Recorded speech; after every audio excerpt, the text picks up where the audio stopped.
1,00,000 మంది శివభక్తులతో కలిసి మహారుద్రాక్ష పూజలో పాల్గొనండి. వెంటనే కాల్ చేసి మీ పేరును నమోదు చేసుకోండి. నమస్తే రమగారు. నమస్తే జయ.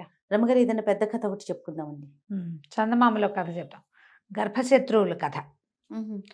పూర్వమట రాఢా అనే ఒక దేశానికి ఉగ్రభట్టు అని రాజుగారు ఉండేవారు. వివాహితుడే ఆయన. ఆయనకి మనోరమ అనే పేరుతోటి భార్య కూడా ఉండేది. సంతానం ఇంకా కలక్క ముందు చుట్టుపక్కల గ్రామాల నుంచి రకరకాల నాటకాలు అవి కట్టేవాళ్ళు బోళ్ళంతమంది వచ్చి డ్రామాలు అవి వేశారట ఇక్కడ. అయితే ఒకళ్ళు మోహిని భస్మాసుర నాటకం ప్రదర్శించారు. కళావంతుల కుటుంబం ఒకటి. అయితే మోహిని భస్మాసురులో ముందంతా శివుడు భస్మాసురుడు ఉంటారు కదా. కథ రక్తి కట్టేసరికి మోహిని అవతారం వస్తుంది. అవును, భస్మాసురులో మోహిని భస్మాసురులో అదే కదా. అయితే ఆ మోహిని వేషం వేసింది ఎవరు? ఆ నాటకం కంపెనీ తాలూకు ఓనర్ యొక్క కూతురు లాస్యవతి, ఆ అమ్మాయి పేరు. ఆ పిల్ల మోహిని వేషం వేసింది. మహాద్భుతమైన సౌందర్యవతట అమ్మాయి, చక్కగా ఉంది. మనోరమ గారు కూడా బాగానే ఉంటుంది, కానీ రాజుగారి దృష్టి ఈ లాస్యవతి మీద పడింది. ఆ మోహిని అవతారంలో ఉన్న ఆ అమ్మాయిని చూసి మోహంలో పడ్డాడు ఆయన. సరే, నాట్యం అయితే నాటకం అంతా అయిపోయిన తర్వాత ఈయన వాళ్ళని బాగా సన్మానించి ఈ పిల్లని నాకు ఇచ్చి పెళ్లి చేయమని అడిగాడు. అంటే ఉంచమన్నాడు. మిగిలిన వాళ్ళు ఏమన్నారంటే వివాహం చేయాలనుకుంటున్నాం అంటే వివాహం నేనే చేసుకుంటాను, పెళ్లి చేసుకుంటాను అన్నాడు. రాజులు 2 లేదా 4 భార్యలను ఉంచుకోవటం ఆ కాలంలో సర్వసామాన్యం కాబట్టి సరే లాస్యవతిని రాజుగారికి ఇచ్చి పెళ్లి చేశారు. ఆయన కొంచెం బాగా ముద్దు భార్య అంటే. పెద్దరాణి కొంచెం హుందాగా గంభీరంగా ఉండేది. ఆవిడ పెద్ద వేషాలు మారే ఆవిడ కాదు. ఈయన కొంచెం ఆ సరదా వేషం ఏదో ఉంది. ఈ పిల్ల చిన్నపిల్ల, పైగా నాట్యంలో ఆరితేరి ఉన్నది. కుటుంబాల్లో ఉంది కదా, హోయలు బావటాలు అవి ఈవిడికి బాగా వచ్చు. రాజుగారు సహజంగా పెద్దరాణితో కూడా బాగానే ఉన్నాడు, కానీ ఈవిడితోటి ఎక్కువ ప్రేమగా ఉండేవాడు, కొంచెం ఎక్కువ అనమాట. కొంతకాలానికి 2 రాణులు గర్భవతులయ్యారు. పెద్దరాణి గారికి ముందే కుమారుడు కలిగాడు, భీమభట్టు అతని పేరు. సంవత్సరం అవుతుండగానో చిన్న ఆవిడ కూడా ఓ కొడుకు పుట్టాడు, సమరభట్టు అని పేరు పెట్టారు.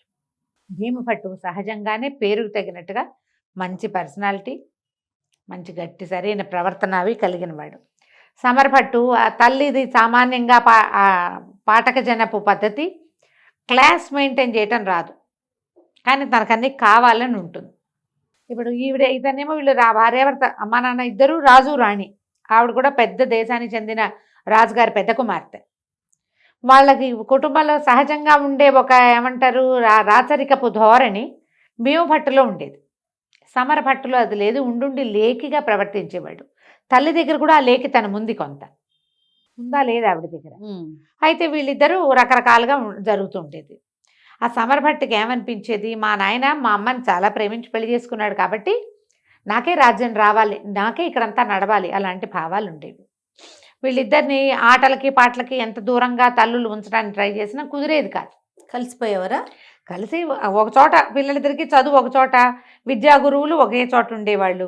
ఏదో ఒక తగాదాలు వచ్చేవి. అయితే ఏమైందట ఒకసారి, చిన్న పొన్న చిటిపొట్టి తగాదాలని ఇది చేసేది. తల్లి ఏం చెప్పేదంటే భీమభట్టికి, మనోరమ నాయనా మీ నాన్నకి తమ్ముడు అంటే చాలా ఇష్టం, ఏదైనా గొడవైనా వాడిని వెనకేసుకొస్తాడు కానీ నిన్ను వెనకేసుకురాడు, అందుకని తగాదాల్లో వాడి పైచేయి అయినా వదిలిపెట్టేసేయమనేది. సరే, కుస్తీ పోటీ నేర్చుకుంటున్నారు, కుస్తీ పట్లు నేర్చుకుంటున్నారు. మరి రాజకుమారులు 2 ఉన్నప్పుడు ఇద్దరికీ సమానంగా నేర్పాలి కదా. అవును. సరే, ఏదో కుస్తీ ఇవి గొడవలు అవుతూ ఉండగా ఏమైంది, వీళ్ళిద్దరికీ ఫైట్ పడింది, సమరభట్టుకి భీమభట్టుకి.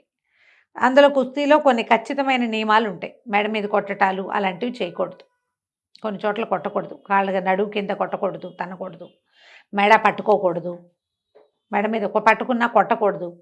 వీళ్ళు రెఫరీస్ ఉంటారు కదా, ఇవి చేయాలి ఇవి చేయకూడదు అని ఉంటుంది. ఈ సమరభట్టు ఏం చేశాడు, ఓడిపోతున్నానని గ్రహించి అన్నయ్యతోటి పట్లో మెడ మీద కొట్టేశాడు. కొట్టేస్తే భీమభట్టు విదిలించుకున్నాడు, కానీ ఇలాగ అవతలవాడు ఆయన గురువుగారు విజిలేసి అరిచి అరిచి కేకలు పెట్టిన వాళ్ళ మాటకి అవజ్ఞ చేశాడని తమ్ముడిని చిత కొట్టేశాడు. అప్పటిదాకా పట్టు వదలటము విడుపు లాగానే ఉంది. ఎప్పుడైతే అతను అధర్మ యుద్ధానికి పాల్పడ్డాడో, గురువుగారి మాట కూడా వినలేదో, కొట్టేశాడు గట్టిగానే తగిలిన దెబ్బలు. తగలటం ఏంటి, వాడు ఏడ్చుకుంటూ సమరభట్టు స్నేహితులతో కలిసి పరిగెత్తుకుంటూ తండ్రి దగ్గరికి వెళ్ళిపోయాడు. తండ్రి దగ్గరికి వెళ్తే నానా గందరగోళమైంది. వాళ్ళ అమ్మాయి మంది, నాయన పారిపోరా ఇక్కడి నుంచి, నువ్వు నీ మందిని పోగు చేసుకో, నీ దారి నువ్వు, నీకు రాజ్యం కూడా మీ నాన్న ఇవ్వడు, ఇప్పుడు ఈ గొడవకి నిన్నేమంటాడో అని బతిమలాడింది. బతిమలాడితే చిచ్చి పారిపోవటం ఏమిటి, నేను చేసింది తప్ప, నేనేం తప్పు చేసింది వాడిని రాజగురువు శిక్షించలేడు, చెప్తాడంతే, నేను అన్నని, నేను ఈ రాజ్యానికి కాబోయే రాజు, నేను కొట్టచ్చు, నా దగ్గర అధర్మం లేదని తిరగబడ్డాడు కొడుకు. రాజుగారు వచ్చి వీడి నానా తిట్లు తిట్టి, నా ఇంట్లో ఉండద్దు, పో బయటికి, ఆ రాజాంతపురం నుంచి బయటికి వెళ్ళిపోమన్నాడు. పెద్ద కొడుకు ప్రాసాదం నుంచి బయటికి వెళ్ళిపోమన్నాడు. రాజప్రాసాదం నుంచి బయటికి వెళ్ళటం అంటే ఏమిటి, రాజుగారు బయటికి వెళ్ళిపోవటం, రాజకుమారుడు బయటికి వెళ్ళటం. ఊళ్ళో అందరూ ఆశ్చర్యపోయారు. తప్పు చేసింది ఎవరు? ఇట్లా పిల్లాడిని వెళ్ళగొట్టాడు, పైగా రేపు రాజు కావాలి, జ్యేష్ఠుడు అతను, తను జ్యేష్ఠుడు కదా, పెద్దరాణి కొడుకు జ్యేష్ఠుడు. దాంతో ఏం చేశారు, ప్రజలంతా చందాలు వేసుకుని ఇల్లు వాకిలి ఏర్పరిచారు రోడ్డు మీదకి వచ్చిన రాజకుమారుడికి. బాహుబలి కథ ఎక్కడి నుంచో పుట్టలేదు చూసావా గారు. ఒక పెద్ద ఇల్లు వాకిలి ఏర్పాటు చేసి రాజకుమారుడిని చక్కగా మెయింటైన్ చేసేవాడు. రాజకుమారుడు అక్కడ ఉంటా మొదలుపెట్టాడు అమ్మతో. అమ్మ లేదు, అమ్మ రాజాంతపురంలోనే ఉంది, అమ్మకి లేదు, బయలువెడలటం కుమారుడికే. కుమారుడినే తోసేశారు బయటికి. ఓకే, తోసేస్తే ఇక నువ్వు వెళ్ళిపో అన్నాక ఎవరుంటారు, వెన్నెముకున్నవాడు ఎవడు ఉండడు, నా బతుకు నేను బతుకుతాను, బయటికి వెళ్ళిపోయాడు. చక్కగా అందరూ ఏర్పాటు చేశారు, ఉంటున్నాడు. అయితే ఏమైంది, శంఖదత్తుడు అని ఒక బ్రాహ్మణ యువకుడు ఉండేవాడు ఆ ఊళ్ళో. అతను ఈ గురువుగారి దగ్గర చదువుకున్నాడు. భీమభట్టుకి సమరభట్టుకి ఇద్దరికి ఫ్రెండే, ఇద్దరికి స్నేహితుడే. అయితే ఏమైంది, ఈ శంఖదత్తుడికి ఇది నచ్చల. ఇదేమిటి, అన్నదమ్ములు ఇద్దరు కొట్టుకోవటం ఏంటి, ఒకరిని బయటికి తోస్తే ఇద్దరిని దోసేయాలి, లేదా వాళ్ళల్లో వాళ్ళు తేల్చుకోవాలి, రాజు కావాల్సిన వాడిని బయట పెట్టడం ఏమిటి, అసలు అధర్మపరుడైన తమ్ముడు లోపల ఉండటం ఏంటని ఓ రోజు సమరభట్టుని కలిసి చెప్పాడు, మీ అన్నదమ్ములు ఇట్లా కొట్టుకోవటం ఏమిటయ్యా, అట్లా కొట్టుకోవద్దు, ఇది మంచి పద్ధతి కాదు, ఆయన రాజు అవుతాడు రేపు, నువ్వు రాజుగారి తమ్ముడివి, సైన్యాధ్యక్షుడిగా కూడా ఉండొచ్చు, ఇట్లా చేయకూడదు, మీ అన్నయ్యని వెనక్కి తీసుకోమని మీ నాన్నకి చెప్పమని చెప్పాడు. చెప్పేసరికి సమరభట్టు ఒప్పుకోరు, నన్ను కొట్టే అర్హత లేదు వాడికి, మా నాన్న ఏ శిక్ష ఇచ్చినా పడాల్సిందే, రాజేసిన శిక్ష పడ్డా అని తిరగబడ్డాడు. తిరగబడేసరికి శంఖదత్తుడికి చాలా కోపం వచ్చింది. అతను ఏమన్నాడంటే, అతను నీకు గర్భశత్రువు, వాడు నాకు గర్భశత్రువు అన్నాడు సమరుడు. అనేసరికి గర్భశత్రువు అయితే నన్ను కూడా గర్భశత్రువుగానే ఎంచుకో, నేను ధర్మం వైపే ఉంటా, ఆ ధర్మంలో నువ్వు కూడా ఉంటే నీ వెనకాల కూడా ఉంటా నేను, నువ్వు ఎప్పుడైతే ధర్మం తప్పి ప్రవర్తిస్తున్నావో ఇక నీతోటి నేను ఉండను, నీకు ఆగర్భశత్రువు భీమభట్టు అయితే శంఖదత్తుడు కూడా ఆగర్భశత్రువే, ఇక నన్ను కాదని నువ్వేం చేయలేవు, అతనితో పాటే ఉంటాను నేనని చెప్పి అతని దగ్గరికి వెళ్ళిపోయాడు. ఇక వాళ్ళ అమ్మ పదే పదే చెప్పేది, నీకు ఒక సైన్యాన్ని సమకూర్చుకో, నీ దారిని నువ్వు ఉంచుకో నాయనా అని చెప్తుండేది. ఇతను అలాంటి తిరుగుబాటు ధోరణి వహించాల భీమభట్టు. తండ్రి నీకు రాజ్యం ఇవ్వను అన్నమాట ఇంకా అన్నాక అప్పుడు వేరే కథ, ఆ లోపల నేనేదో తిరుగుబాటు చేసినట్టు రాజ్యాన్ని అవైల్ చేయటం కోసం నేను ఎందుకు చేయాలి అని ఏమీ చేయకుండానే ఉన్నాడు. కానీ వీళ్ళతో ఒక గ్రూప్ ఉండేది, వీళ్ళ వెనకాల తిరుగుతుండేవాడు. ఆ శంఖదత్తుడు కూడా భీమభట్టుతో పాటే ఉండేవాడు. కొన్ని రోజులకి ఏమైందంటే అరేబియా ఆ వైపు నుంచి మంచి యవనాశ్వాలు వచ్చినాయి అమ్మకానికి. వస్తే వాళ్ళు ఒక పంచకళ్యాణిని తెచ్చారు.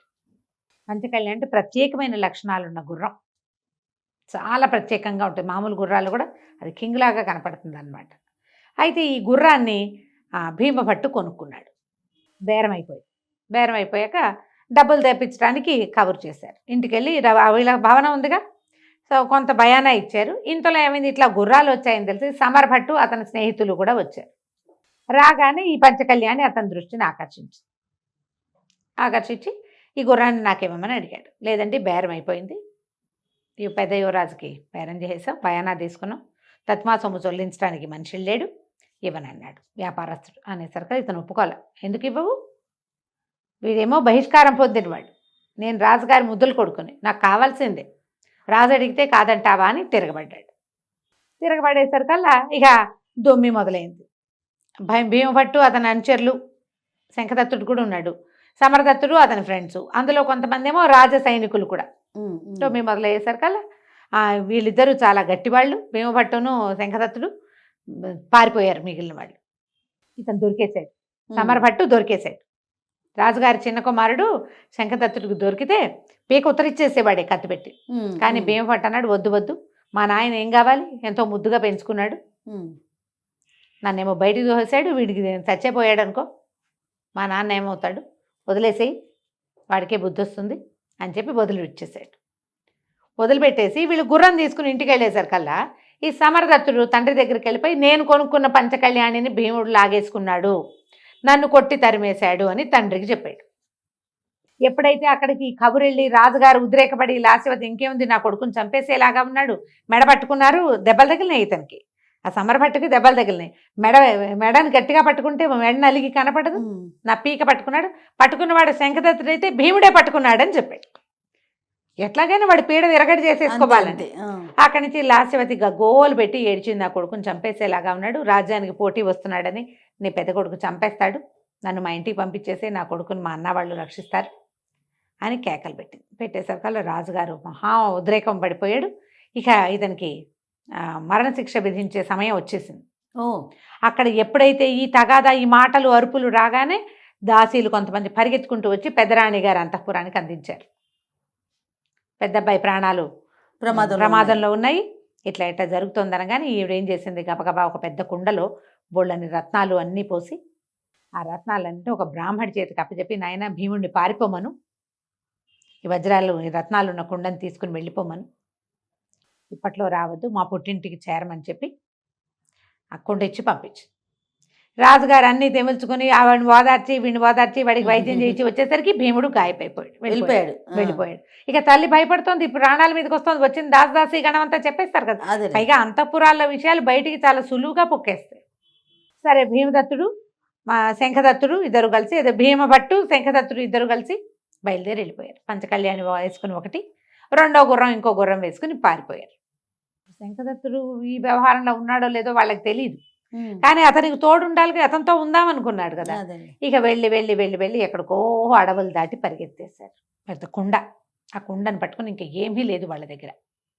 ఆ భవనం కూడా ప్రజలు ఏర్పరిచింది, ఫుడ్ రోజు బయట నుంచే వస్తుంది, వాళ్ళకేం అక్కడ వ్యవహారం ఏం లేదు పాపం. సరే వెళ్ళగా వెళ్ళగా ఏమైంది, ఒక రెల్లు పొదల్లోకి వెళ్ళారు వీళ్ళు. రెల్లు వనం ఉంది అక్కడ. ఆ రెల్లులోకి వెళ్ళాక ఆ రెల్లులో బోల్డ్ చోట్ల సింహాలు కొన్ని పడుకుని ఉన్నాయి. ఆ సింహాలు వెంపడబడ్డాయి. రెల్లు పొదలు గుచ్చుకుపోతూ ఉంటాయి, అది దాటడం ఎట్లాగో తెలియలా. ఆ సింహాలని చంపగలిగినన్నిటిని చంపారు. గుర్రాలు బాగా దెబ్బతినిపోయినాయి, పిచ్చిగా అలిసిపోయారు వీళ్ళు, కుండ ముయ్యలేకపోతున్నారు, అది పోసుకోవాలి కదా. అక్కడి నుంచి ఏం చేశారు, చంపగలిగినన్ని సింహాలను చంపారు. గుర్రాలు 2 చచ్చిపోయినాయి. పీకెత్తున్నాయి సింహాలు మీద పడి, వీళ్ళకి 1-2 చిన్న దెబ్బలు తగిలినాయి. కాలి నడకనే బతుకు జీవుడా అని ఎట్లా గొట్లా ఆ కుండ మోసుకుంటూ దిగారు, బయటికి వెళ్ళిపోయారు. బయటికి వెళ్తే పెద్ద గంగా ప్రవాహం. వెళితే అక్కడ ఏమైందంటే, ఆ గంగా నది ఒడ్డున ఒక ఆశ్రమం కనపడింది. ఒక రాజకుమారుడు అక్కడికి తపస్సు చేసుకోవడానికి వచ్చాడు. అతను రాజకుమారుడే, చిన్న పరగణాకి రాజు. నా రాజ్యం పోయింది, నాకు వేరే దిక్కు లేదు, నా తరఫు నుండి పోరాడే వాళ్ళు ఎవరు లేరు, విసిగిపోయాను జీవితంలో, నాకు ఏ సహాయము లభించేలాగా లేదు, అందుకని నేను ఇంకా తపస్సే మార్గము, ఏదో ఒకటి నాకు వలసింది, అంటే నాకు ఏది కావాలో అది ఇవ్వు అని భగవంతుని ప్రార్థిస్తున్నానంటే ఇతను అన్నాడు, ఎందుకు, నువ్వు ఆస్తి స్వాస్తి సంపాదించుకో, మీ ఊళ్ళోకి వెళ్ళి రాజులా కాకపోయినా సరే కొంచెం ధనవంతుడిగా బతుకు, ఈ కుండని మొయ్యలేకపోతున్నా, ఈ కుండ తీసుకోమని ఆ వజ్రాలున్న ఆ కుండని అతని చేతిలో పెట్టేశాడు. చేతిలో పెట్టి, నువ్వు నిదాన్ని వెళ్ళిపో, మా బతుకు మేము బతుకుతాం, మాకు ఖడ్గ విద్యలు అవి వచ్చు. ఈ కనపడిన రాజకుమారుడికి పెద్దగా విద్య రాదు, అతనికి ఆనువంశికంగా వచ్చిన ఆస్తి అదంతా పోయింది దాయాదుల వల్ల. దాంతో వీళ్ళిద్దరూ వెళ్ళిపోయారు అక్కడికి. ఆ మొత్తం వజ్రాలన్నీ వాడెవడికో దానం చేసేసి రోడ్డు మీద కనపడ్డ ఆశ్రమంలో కనపడ్డ 2-3 రోజులు అలసట తీసుకున్నాడు, కాళ్ళంతా పుళ్ళు ఉన్నాయి కదా. అక్కడి నుంచి వీళ్ళు ఈ నది ఉంది, గంగా నది, దాన్ని దాటి వెళ్ళి అవతల ఇతని మేనమామలు వాళ్ళు అక్కడ ఉన్నారు, కాశీ అవి వెళ్ళాలంటే ఇట్లా ఎందులో నుంచి వెళ్ళాలన్నమాట. ఏదో పడవ ఎక్కారు, పడవ కాస్త పగిలిపోయింది, చెరో దారి అయిపోయారు. అయ్యో, శంఖదత్తుడు లేడు, దొరకలేదు. ఈ భీమభట్టు మాత్రం లాట దేశానికి చేరాడు. ఎంత వెతికినా ఆ నదిలో దొరకలేదు, అతను ఇంకెక్కడికి వెళ్ళిపోయాడో ఇతనికి తెలియదు. ఈ లాట దేశానికి చేరితే వీళ్ళు ఉన్నది రాఢా నుంచి లాట దేశానికి వచ్చాడనమాట. లాట దేశానికి వస్తే ఏమీ లేవు, కట్టుబట్టలతోటే కదా, తడి బట్టలు. సరే ఆ నదిలోంచి బయటకు వచ్చి దీని మీద, ఈ గంగా నది తాలూకు గట్ల మీద కొంతమంది పేకాడుకుంటున్నారు, అదే మన ఏమంటారు, జూదం ఆడుతున్నారు. సరే కాస్త అటు ఇటు తిరిగి ఆ బట్టలు ఆర్పుకొని ఆ జూదం ఆడే వాళ్ళ దగ్గర కూర్చున్నాడు. ఆట మొదలుపెట్టారు. ఎవరు ఏమిటంటే నాకు రాదు, ఊరికే మీరు నేర్పించి ఆడుతున్నారు కదా చూస్తున్నాను అన్నాడు. అనేసరికల్లా వాళ్ళు ఇట్లా ఇట్లా ఇది వరుస ఇట్లా సీక్వెన్స్ ఇట్లా ఆడాలని చెప్పారు. జూదం ఇట్లా ఆడతాము అని నేర్చుకున్నాడు.